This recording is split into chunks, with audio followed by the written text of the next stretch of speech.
పశ్చిమ గోదావరి జిల్లా నరసాపురంలో దివంగత మాజీ మున్సిపల్ చైర్మన్ చెరుకూరి లక్ష్మణరావు క్యాంస విగ్రహాన్ని మంత్రి నారాయణ ఆవిష్కరించారు.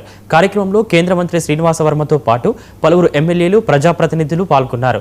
నరసాపురం అభివృద్ధికి లక్ష్మణరావు ఎంతో కృషి చేశారని మంత్రి నారాయణ కొనియాడారు. అలాగే రాష్ట్ర వ్యాప్తంగా 18,000 కోట్ల రూపాయలతో తాగునీటి పైప్లైన్ పనులు చేపడుతున్నామని, 2 నెలల్లో ప్రతి ఇంటికి రక్షిత తాగునీరు అందిస్తామని తెలిపారు.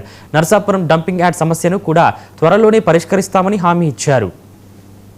రోజుల్లో మన పక్కన ఉన్న చెరువు 55 ఎకరాల వాటర్ ఉండే చెరువుది. ఆ చెరువుకి స్థలసేకరణ చేసి ఎద్దుల బండిని ఉపయోగించి యాక్చువల్గా ఆ చెరువు మొత్తం గట్టి ఫామ్ చేశారంట.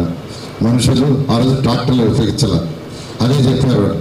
మెయిన్గా ఏంటంటే ఎద్దుల బండ్లతోనే మట్టి లోపల మట్టినంత లోడి మనుషుల ద్వారా వచ్చేసి ఈ యొక్క చెరువుని ఫామ్ చేసి అనేక గ్రామాలకు కూడా యాక్చువల్గా ఈ చెరువు ద్వారానే నీరు ఇవ్వటం జరిగింది.